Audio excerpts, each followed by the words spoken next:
At a base in Helmand province at about 2 a.m. today, a group of British soldiers were in a base control room. An Afghan soldier picked up a shoulder-mounted rocket-propelled grenade launcher and shot a grenade at those British troops. 3 killed, 4 wounded.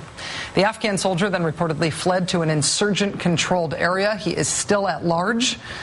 Remember, us and the British and the other NATO forces, we're not supposed to be fighting the Afghan army. We're supposed to be fighting with the Afghan army against the insurgents, which apparently doesn't come all that naturally all the time, since this isn't the first time something like this friendly fire incident has happened.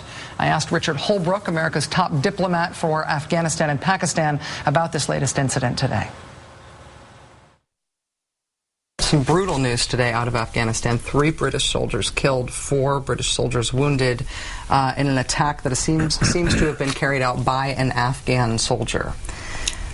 Are we being naive in thinking that the Afghan people, Afghan civilians, people who'd be potential recruits into the Afghan army, for example, are we being naive in thinking that they definitely want to fight the insurgency more than they want to fight us?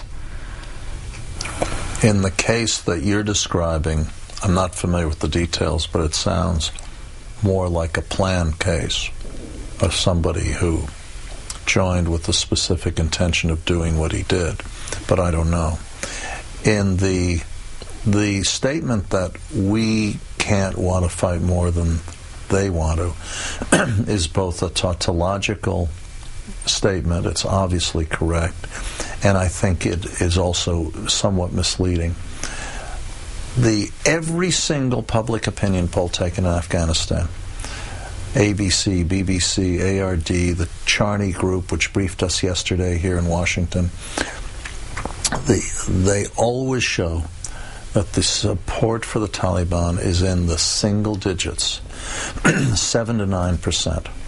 People remember the black years. The women are even more overwhelmingly negative on the Taliban. They know what it meant for them. So the idea, and furthermore, Afghan soldiers fight very well. Police is a more difficult problem, as you know. So I don't think that is the issue. Recently, I went out to Walter Reed to visit some of the wounded Americans, and I talked at length to a lieutenant and a sergeant who had been partnered with an Afghan army unit on the Pakistani border, and they got into a fierce firefight with the Taliban. And these guys had both been wounded in the legs. They'll both recover fully. And they said that the Afghans they were with were really good fighters, really good. It's in their DNA. But they said they don't have a good logistical system, and their NCO Corps is not yet where it should be. So I called up Admiral Mullen, the chairman of the Joint Chiefs, and I said, I just heard this from some members of the 101st Airborne who'd been wounded. And he said that's exactly our analysis as well. That's why the training, equipping, and supporting of the Afghan army and police is the key to the long-term strategy we're following in Afghanistan. And I know that David Petraeus shares this view. We have a brilliant 3-star general, William Caldwell, in charge of the training and of everyone, and it's finally a unified effort with our NATO allies.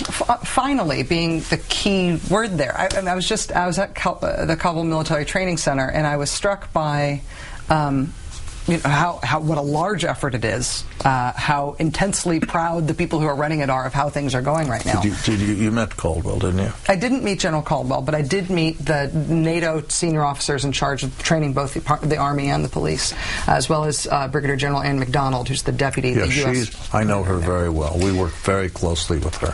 What I was struck by there was that until January, Afghan National Army recruits graduating from basic training, so having completed their basic level training, were qualifying as marksmen at a rate of 30 or 35%. And that's when they're done. That's not what they came in with. That's when they were done. Now, with the NATO training mission really stepping things up there, they're paying very close attention to basic skills like that. They're up in a 90 to 95% qualifying rate. They were able to do that in a matter of months.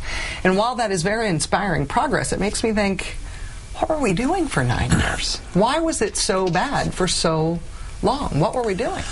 You know, as a private citizen, I'd written about this, visited 3 times on my own, and had raised a lot of these questions, particularly the one you raised. But I have to tell you honestly, Rachel, nothing prepared me and my colleagues for what we inherited in areas like this. Another example in the same field, literacy.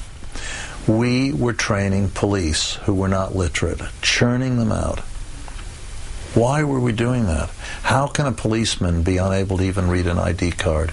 So one of the first things we did was to insist that policemen have mandatory literacy training. Now, they're only getting 64 hours. I don't think the course is as long as we'd be comfortable with. General Caldwell and General McDonald and their colleagues are working on this intensively, and we're supporting them. But the question of why things happened the way they happened is very difficult to answer. People in the previous administration, many of whom are friends of mine and former colleagues, when you ask them about this, they almost always say Iraq diverted us. Mm-hmm. It's ironic because in the campaign in 2008, that was exactly what the senior Democratic candidates in the race, one of whom is now president, another's the vice president, the third is my boss, the Secretary of State, they kept saying we're taking our eye off the ball in Afghanistan. And it turned out to be more serious than we expected. So the process of fixing things has been expensive and time-consuming. But, and this is the key point, we're in Afghanistan because it really matters. We're in Afghanistan because if we fail in Afghanistan, it will have a direct, immediate danger to us.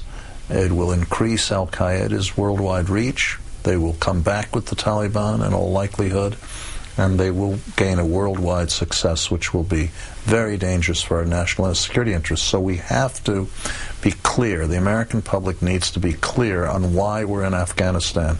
This is not Vietnam, a war which I participated in as a State Department civilian in the Lower Mekong Delta when I entered the government. This is not the Balkans. It's not Iraq. This is quite different. This one relates directly to our safety at home. And so you've picked out the number one weak link in our chain. And luckily for us, so has this administration, starting with the team you and I have mentioned, David Petraeus, Bill Caldwell, General McDonald, and other people through the chain of command. We're really focused on the police. I can also tell you that in the policy review last fall, which President Obama personally conducted, which was the most intense policy review I've ever been involved in, we spent more time on the issue of police and Army training than any other single issue. So we were so focused on its importance. I think the question strategically has been, well, what can we do in year 10 that we couldn't do in years 1 through 9?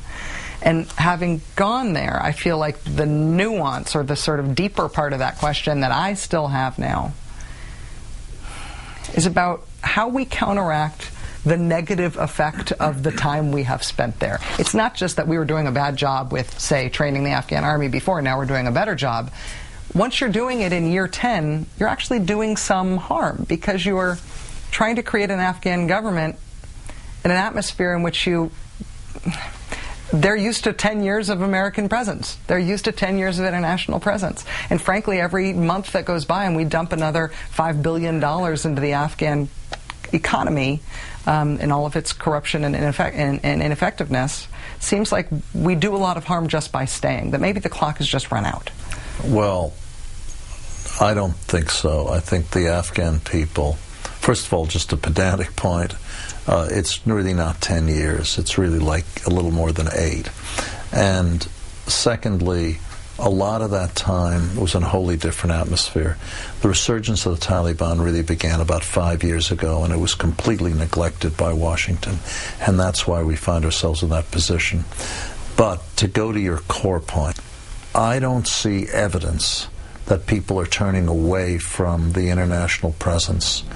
The polling data does not support that either.